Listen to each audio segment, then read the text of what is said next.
Welcome to Sacrilegious Discourse. For this is what the Sovereign Lord says. Why do you need prophets to tell people who you are and what you want? If you can justify everything that the God of the Bible has done, then you can justify any of your behavior. A lot of this mentality is trickling into what is now mainstream right-wing Christianity. I am capable of empathy greater than this God of the Bible. This is a Bible that they tell kids. This is the good Lord. This is the good book.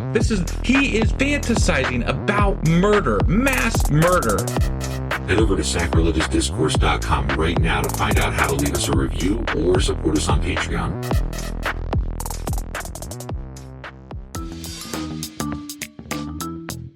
Hey there, sinners and saints. It's your favorite Bible-bashing duo from Sacrilegious Discourse, and we need your help. That's right, folks. We're raising funds for some heavenly equipment and a studio that doesn't sound like it's in the depths of hell. Our current setup, let's just say it's more apocalypse than audiophile. So if you want to hear us dissect the Bible without the background noise of demonic squirrels, chip in a few bucks. We're aiming for $5,000 to upgrade our audio and build a studio worthy of blasphemous banter.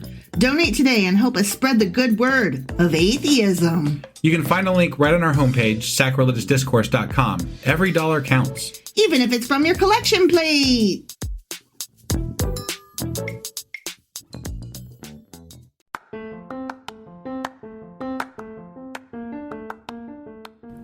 Welcome to Sacrilegious Discourse. I'm husband. And I'm wife. Together, we're reading the Bible for the very first time. We grew up without religion and wanted to know what all the fuss was about. Well, what have we learned so far? That God is a dick, and apparently some people believe in talking donkeys? We're not trying to pass ourselves off as experts. Nope, we're just reading the Bible for the first time and giving our first take reaction. If you'd like to join us in this venture, you might consider starting at episode 1. Otherwise, jump in wherever you like. All right, let's go read the Bible. Yeah, let's get to it. Husband! Wife! Do you remember what happened the day before yesterday? Yeah, so... we should probably address that real quick. So, yeah, we started looking at what we have coming up here. And our schedule was either going to be cramming it all into the next few days and doing, 10 episodes in, 3 days. Yeah. And we're like, fuck that. Yeah, basically. Because wife really loves to end our books on the end of a week. So so we can do the Saturday and Sunday episodes correctly. Yeah. So we decided to take a 1-day break instead of cramming it all in and come back and we're gonna spread everything out through the end of next week and maybe do a couple of oddball episodes next week as well. So that's how we're playing this and yeah. So sorry about last night. We were like, what on earth? No. Right, yeah. Got a little overwhelmed. Definitely. As for what happened in the last episode 2 days ago, so we had a guy that was Manasseh, right? Yes. Yeah. He was king, and he was a shit ass king. He was a shit ass bad boy, killing baby his burning. He was killing his babies and fucking doing all kinds of bad shit. And then God didn't do anything to him. He reigned for 50 years, and he said he was sorry at one point. Well, only because he got attacked. And so then he was like, oh, shit. And they put a hook through his nose. And he's like, guess I better tell God sorry. Right. And so then he told God sorry. And so then he got to be let go. And then he was like, I guess I'll do good now. But no, other kings, they do something wrong. They're like, bam, leprosy. Yep. Bam, dead. Yep. I'm like, what? Where's the smiting? Where's the fucking punishment? Right. No, he gets to just apologize for burning babies? I know. Fuck you. It's fucking bullshit. Total bullshit. All right, on to something a little nicer, though. Well. Oh, well. I was okay, sorry. Not done summarizing. Yeah. No, go ahead. So he said sorry, and then so he got to be buried with the kings when he died, and then his son Ammon took over. Oh, that's right, for 2 seconds. For 2 seconds, and then he got killed. But then the people that killed him, the people were like, how dare you kill our bad king? Right, so then they killed those guys. Right. And then they installed one of his sons. Yeah, they made Josiah his king. Yeah. His crazy ass shit. Replacement. That's stupid. Yeah. So whatever. So I felt like it was important to not just stop at Manasseh. Yeah, there was other kings in there. Sorry, my bad. Yeah. Yeah. So anyway, so on to nicer stuff, though. Nicer stuff. We have a new patron. What? Yeah. They subscribed on Patreon here just recently, and their name is Victor T. Victor T. And they subscribed. I didn't even know this was a level. Must be something in a different country. I'm not really sure, but it's at like a $3.50 level or something. Oh my God, that's amazing, which Victor is T. Awesome. Thank you. It's awesome. Every bit helps. I mean, seriously, like I couldn't say enough, but like if just like half of our listeners, which would never happen, but if it did, they all subscribed at the lowest level. Shit, we could like just travel around and meet everybody. That would be really fun. We're gonna come see you and you and you.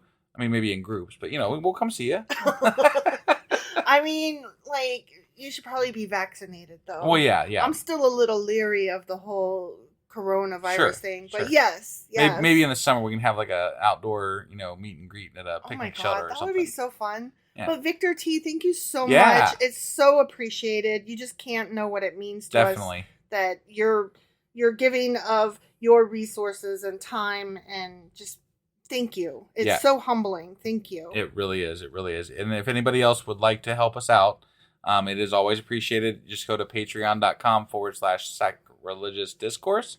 Wow, I couldn't speak there for a second. And that's our main page there. There's levels all the way from $2 to $100. Whatever fits your budget is always appreciated. So indeed, thank you. So that was 2 Chronicles chapter 33 that we just did 2 days ago that we're late on. Sure as fuck was. And today we're going to be reading 2 Chronicles chapter 34. All right, let's go do this. Okie dokie.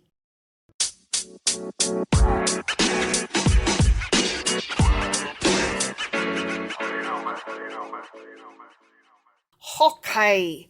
2 Chronicles chapter 34. Okay. So we're picking up with Josiah. Okay. Yep.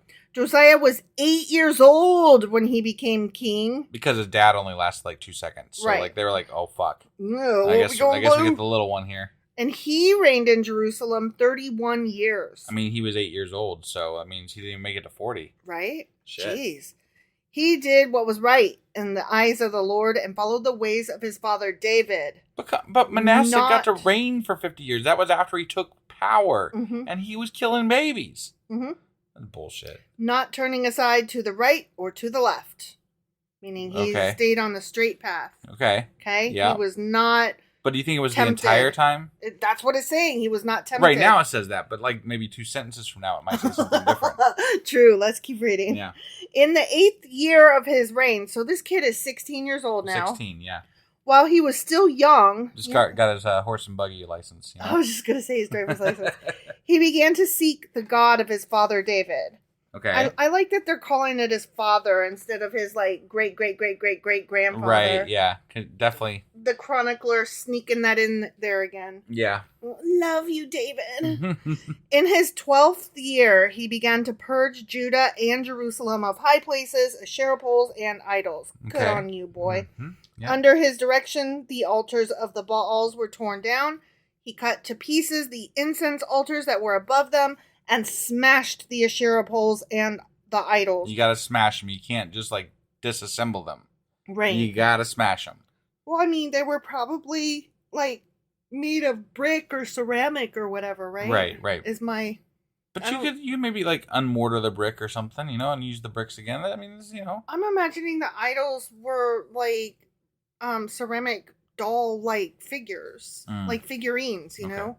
And you smash it, you throw it to the ground. Fair enough. Yeah, that, like, what do you mean disassemble? I don't know. I'm just trying to, recycle, Are you assembling an altar? You never know. I don't know. They used to make those altars out of the rocks, so you just take the rocks apart and you can reuse the rocks for something else, like a wall. Oh my God. Or a battlement, No. You need it for the battlements. That's not how that works. Okay. These he broke to pieces and scattered over the graves of those who had sacrificed to them. Oh. Damn. He's salting their graves with it. But they like those gods, so they're probably He's like, here, have it. Whatever. I'll take them. Those are my gods. He burned the bones of the priests on their altars, and so he purged Judah and Jerusalem. He was not joking around. He burned the priests' bones? Yep. Damn. Yep. Have you ever seen the remains of, like, if you have your cat cremated and they give you the box back? No. My sister had a couple cats at different times died through her life, and they give them the remains. And I always just imagined that it was like all ashes, but it's not. And, And so, like, you don't open it and look at it because that would be gross. Right. But you can hear and feel. There's little bits in there. There's bits and pieces. Like, probably teeth and a couple of bones that didn't quite, like, melt down all the way or whatever. Yeah. Like, it's really grody. And so I imagine when Josiah is burning the priest's bones, there's still that little bit left. Oh, I'm sure. Yeah. That's grody. Right.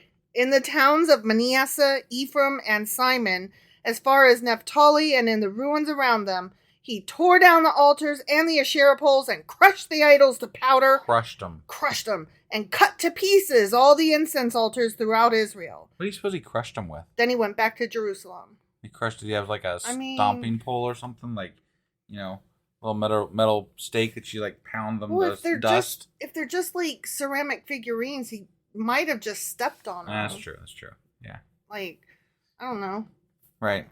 I'm imagining. I'm trying to be funny, and you're taking it seriously. Oh, I'm sorry. I'm just, I'm waiting for some cut here, and you're like, I don't know, maybe he's doing this. And I'm like, I don't give a fuck. He's smashing the shit. Okay, that reminds me actually of the time that I worked in an office, and my boss was bringing boxes in, and so I was like, oh, I'll help, and I went out to get one, and she was like, you're gonna want to use the dolly. And I was like, oh no, I can carry it, it's fine. Like, it's a little heavy, but whatever. And she was like, no, you're going to want to use the dolly. Okay. And I brought the box in, and I didn't realize that, like, that was so nice of me to bring that one box in. But, like, hello, there's, like, a whole truckload. And I didn't realiise that. Yeah, I wanted to use the dolly. Yeah, I bet you did. Yeah. And, okay, but there's, me not understanding why you need a tool. You know what I mean? Right. And so, like, another time was opening letters. I was like, who needs a fucking letter opener? That's ridiculous. Well, yeah, if you only open, like, 2 letters a day or something. Well, even, like, how often do we open envelopes? I mean, not very often. Not very often, right? Right. But if you're opening a bunch, especially, like, during, like, a seasonal activity where I'm, like, stacks and stacks, yeah, you want a fucking letter opener. Yeah, because you don't want paper cuts. Right. So, see, I'm picturing... he throws a figurine down and he stomps on it with his foot, right? But no, you're right. He needed a dolly. He needed a letter opener. If you're smashing a ton of these things, you gotta crush them with something. Yeah, no, you're right. You're absolutely right. Yeah. So I don't know what he crushed them with. Right. But it wasn't funny. No. Okay, sorry. In the 18th year, so 2 years later, of Josiah's reign. Well, no. I thought it was going to say when he was 18, but no, it's 18 years later. Right. Regardless of how old he is. Sure. To purify the land and the temple, he sent Shaphan, son of Azaliah, and Messiah, the ruler of the city, with Joah, son of Joahaz, the recorder, to repair the temple of the Lord his God. Okay. They went to Hilkiah, the high priest, and gave him the money that had been brought into the temple of God, which the Levites, who were the gatekeepers, had collected from the people of Manasseh, Ephraim, and the entire remnant of Israel, and from all the people of Judah and Benjamin and the inhabitants of Jerusalem.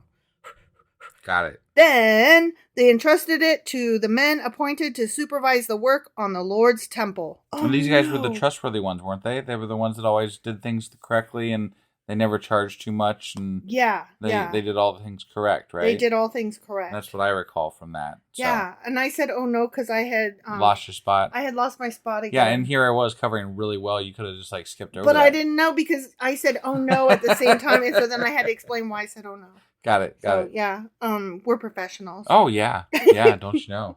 Okay, so these men paid the workers who repaired and restored the temple. Yeah, they could totally be trusted. Mm-hmm. They were capably... That was from kings, but they were very trustworthy. Yeah. They also gave money to the carpenters and builders to purchase dressed stone as opposed to naked stone. What is dressed stone? I don't know. They wore their shoes and pants. I don't know what dressed stone is. All my stones are naked. Right. Yeah. I mean, all the stones I have are naked as well. How many stones do you have? I'd have to go around and count. I don't know that I have a whole lot. No, I don't either. Yeah. I mean, there's probably some stones in here. I just don't know There's a couple of polished stones in the backyard from the people that lived in the house before us. Is there? Yeah, they decorated a couple and put in the window on the outside. Oh, that's right. And I just left them because I just thought they were neat. Yeah. So, yeah. Our kid used to love to give us rocks. Oh, my God. And how? Yeah.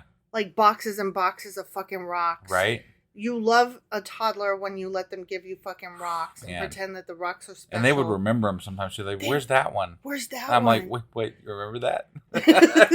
Like, oh, honey, we had to put it back outside so it could be with its other rock friends. Oh, my God, so many fucking rocks. Yeah. If you have kids, shout out. You right? know. Yeah, rocks. If you know, you know. Yeah. Okay, so blah, blah, blah. Timber for joists and beams for the buildings that the kings of Judah had allowed to fall into ruin. The workers labored faithfully. Over them to direct them were Jahath and Obadiah, Levites descended from Merari, and Zechariah and Meshullam, descended from Kohath. Yeah, it's important shit. The Levites, all who were skilled in playing musical instruments, except for not the saxophone, had charge of the laborers. I'm so sorry, but he's like, these guys were so good at playing music, and also they supervised all the workers from job to job. Well, I feel like the music playing was very important. They bring it up a lot. They do. So it must have been a very high-profile job. Like, this is how we supervise. We play music at you. Right. So maybe they just were really well thought of people. So they're like, and you can do this too. You know, I don't know. So while you're playing music, can you stand here? Thank you. Right. I mean, you can watch somebody work while you're playing, trumpet or something, right? I guess. So I don't want to either work or play a trumpet. Right. I'm kind of lazy, actually. I just want to lay in the sun. Yeah. If I'm being honest. Right. Some of the Levites were secretaries, scribes, and gatekeepers. Okay? Were they? Just so you know. Yeah. Some were. I bet some also were herdsmen and fed the animals. And I bet some were also people who tied their shoes and put pants on. I mean, I don't know, whatever. Yeah. No, totally. But some were kids. Didn't do anything. Some wiped their ass. Some didn't. Yeah. Well, I hope they all did, but some didn't. Probably not. Boy's nasty. While they were out bringing the money that had been taken into the temple of the Lord, Hilkiah the priest found the book of the law of the Lord that had been given through Moses. This is where they found the book. Mm-hmm. And we were like, look. Wait, they lost it? Like, we didn't know they lost it. We're like, what? Yeah. Okay. We're like, look what I found. So that would indicate to us that the ark is still around. Possibly. Because that book was supposed to be with the ark. Mm-hmm. But also, how do you lose the ark? Right. You know what I mean? I feel like maybe I don't know. I feel like it was in Ethiopia. Yeah, I was going to say, we discussed it maybe being in Ethiopia. So maybe that got taken to Ethiopia, and the book had been, somebody was like looking at it as they were taking it out, and they're like, oh, I don't really need this book, and just set it down. and then the book got lost, and they're like, oh, look, there's the book. Look at that. Yeah, it's a whole Bible. We don't have the ark anymore. Man, we got the book. We got the book. That's the book, man. Yeah. I think that the ark is in Ethiopia. I mean, that's my theory, too. Yeah. It seems the most plausible. I want somebody to do a documentary. I think we already said all this. I want to just fly a fucking little mini drone in there and just see if we can, you know what I mean? Like see if we can get a picture of it or something. Yeah, like there go the ark. Right? Hilkiah said to Shaphan the secretary, I found the book of the law in the temple of the Lord. What? He gave it to Shaphan. Then Shaphan took the book to the king and reported to him, your officials are doing everything that has been committed to them. They have paid out the money that was in the temple of the Lord and have entrusted it to the supervisors and workers. Mm-hmm. Then Shaphan the secretary informed the king, hey, guess what? Hilkiah the priest has given me a book. Yeah. Yo, what up? This is so cool. Yeah. And Shaphan read from it in the presence of the king. When the king heard the words of the law, he tore his robes. Did he now? Because he's like, fuck, we've been doing this wrong. I've been doing the God thing so wrong. But don't you think if you were doing it wrong and you were doing right, like this guy's supposedly doing right by the Lord, right? Yeah. Don't you think God would be like, hey, I know you don't know this because you guys, somebody years ago misplaced this fucking book. Right.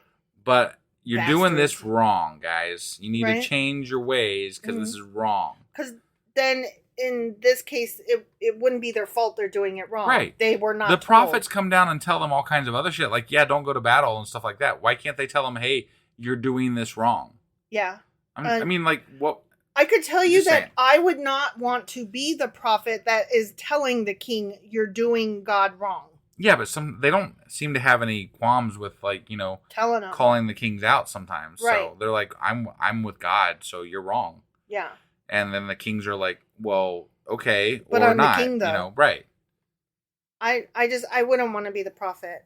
No, I mean, I wouldn't mind being a prophet as long as nobody knew that I was a prophet and I could keep that shit to myself. Right.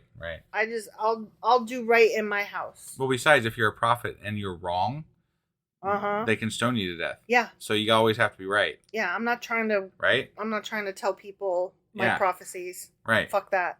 He gave these orders to Hilkiah, Ahikam, son of Shaphan, Abdon, son of Micah, Shaphan, the secretary, and Aziah, the king's attendant. Okay, so he's giving these instructions. Ready? Got it, yeah. Go and inquire of the Lord for me and for the remnant in Israel and Judah about what is written in this book that has been found. Great is the Lord's fucking anger that is poured out on us because those who have gone before us have not kept the fucking word of the Lord. God damn it. Yeah. They have not acted in fucking accordance with all that is written in this goddamn book. They're like, look at this shit. We aren't supposed to be eating that shrimp, and we're not supposed to be wearing these mixed threads. Right. And we're not supposed to be eating bacon. Like, guys, we are fucking up, man. We all got to go get circumcised pronto. I'm not sure why we haven't all been smoked, but, here it is. Oh, we got to watch out from now on. Yeah, because now we know. Because now it's there. Yeah. And that makes all the difference now that we've read it. Mm-hmm. We know better. Yep. And God didn't tell us before, but he got this book out for some reason. He's like, maybe we're going to pull out these old rules. Right. So Hilkiah and those the king had sent with him went to speak to the prophet Huldah, who was the wife of Shallum, son of Tokath, the son of Hazra, keeper of the wardrobe. She lived in Jerusalem in the new quarter.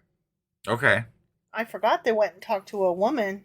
Yeah, I forgot that too. But she was pretty important, it seemed like, or something. I don't recall. Maybe I'm not thinking of the right person, but they're talking to a woman. I know. That's pretty fucking amazing. She said to them, "This is what the Lord, the God of Israel, says. Tell the man who sent you to me, this is what the Lord says. I am going to bring disaster on this place and its people. All the curses written in the book that has been read in the presence of the king of Judah, because they have forsaken me and burned incense to other gods and aroused my anger by all that their hands have made.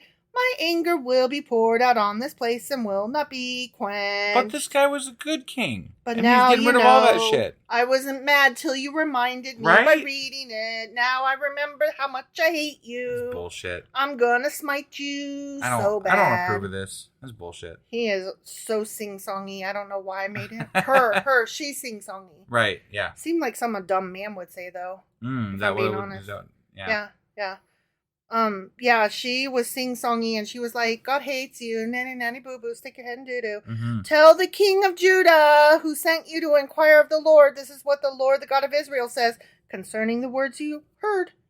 Because your heart was responsive and you humbled yourself before God when you heard what he spoke against this place and its people, and because you humbled yourself before me and tore your robes and wept in my presence, I have heard you, declares the Lord.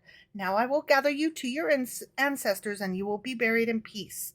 Your eyes will not see all the disaster I am going to bring on this place and on those who live here.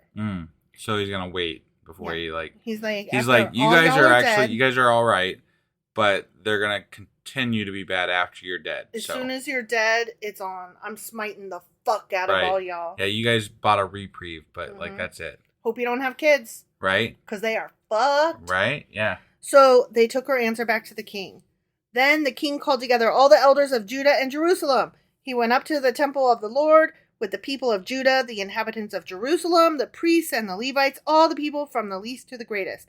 He read in their hearing all the words of the book of the covenant. That's a lot of fucking words. That's a lot, yeah. Which had been found in the temple of the Lord, remember? Because I'm assuming it's like all the books, like all the laws and all that kind of shit, and how to build this, that, and the other. Yeah. Like, you read all the words? I mean, just even Leviticus alone. Right? Germany Christmas. Yeah.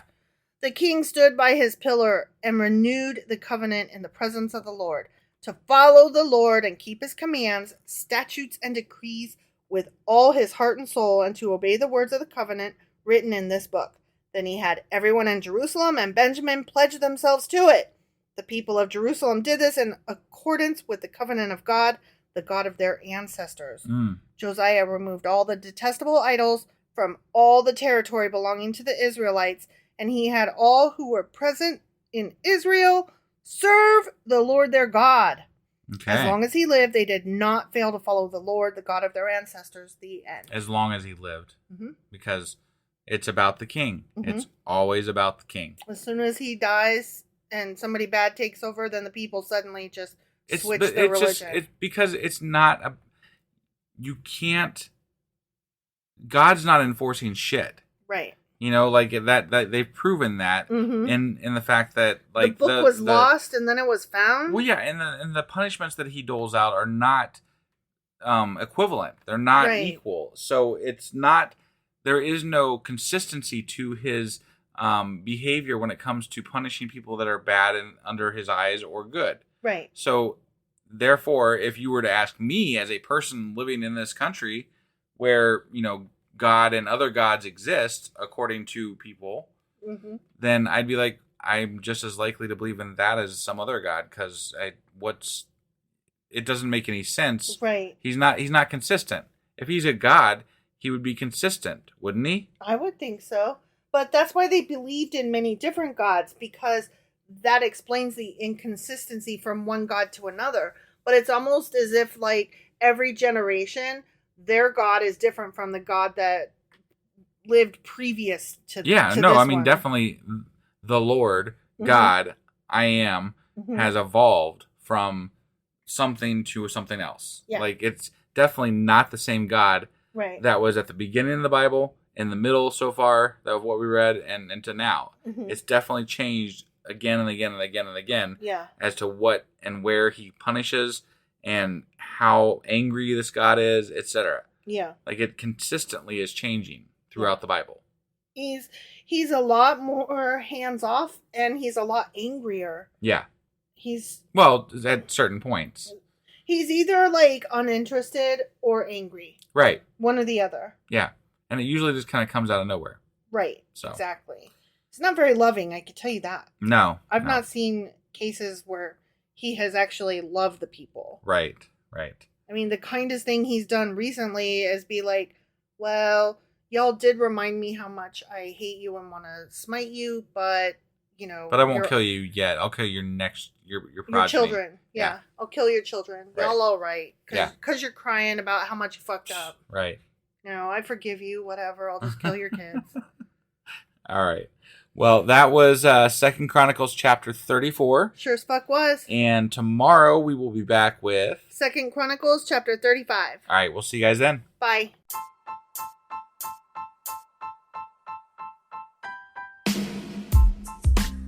Hey, wife. I guess that's the end? But husband, that's just sad. It doesn't have to be. We are on lots of social media platforms like Twitter. Our handle there is sacrilegious_D. For D's nuts. Oh my God. Stop doing that. Anyway, we're also on Facebook, Instagram, and Pinterest. There's a link to all of our social media sites at our website. Ooh, we have a website? Yeah, it's sacrilegiousdiscourse.com, where you can also find a link to our merch shop. We have a merch shop? Yep, we have podcast-themed clothing, mugs, notebooks, and more, as well as an atheist and science-themed products. Wow, our fans should really go check that out right now. Definitely. They can get in touch with us by sending an email to sacrilegiousdiscourse@gmail.com. But before they do that, we could really use some help. Oh yeah? With what? Well, it's not free running the podcast, and we need some financial support in order to get better equipment, which will free up time so we can concentrate on our podcast and our fans. Okay, so what should they do? Head over to patreon.com/sacrilegiousdiscourse and sign up as a contributor on our podcast. Supporters there receive additional bi-weekly episodes that we record just for our Patreon members for as little as $2 a month. Also, we'd really appreciate it if you would like and subscribe on whatever platform you're using. And Apple Podcast reviews help us out tremendously. Like and subscribe. Leave an Apple review. Join us on Twitter. Support us on Patreon. That's a lot of instructions. Don't forget to say thanks. Thanks. Okay, bye.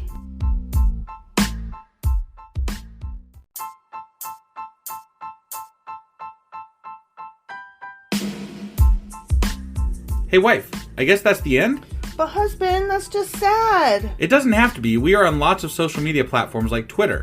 Our handle there is sacrilegious_D. For D's nuts. Oh my God. Stop doing that. Anyway, we're also on Facebook, Instagram, and Pinterest. There's a link to all of our social media sites at our website. Ooh, we have a website? Yeah, it's sacrilegiousdiscourse.com, where you can also find a link to our merch shop. We have a merch shop? Yep, we have podcast-themed clothing, mugs, notebooks, and more, as well as an atheist and science-themed products. Wow, our fans should really go check that out right now. Definitely. They can get in touch with us by sending an email to sacrilegiousdiscourse@gmail.com. But before they do that, we could really use some help. Oh yeah? With what? Well, it's not free running the podcast, and we need some financial support in order to get better equipment, which will free up time so we can concentrate on our podcast and our fans. Okay, so what should they do? Head over to patreon.com/sacrilegiousdiscourse and sign up as a contributor on our podcast. Supporters there receive additional bi-weekly episodes that we record just for our Patreon members for as little as $2 a month. Also, we'd really appreciate it if you would like and subscribe on whatever platform you're using. And Apple Podcast reviews help us out tremendously. Like and subscribe. Leave an Apple review. Join us on Twitter. Support us on Patreon. That's a lot of instructions. Don't forget to say thanks. Thanks. Okay, bye.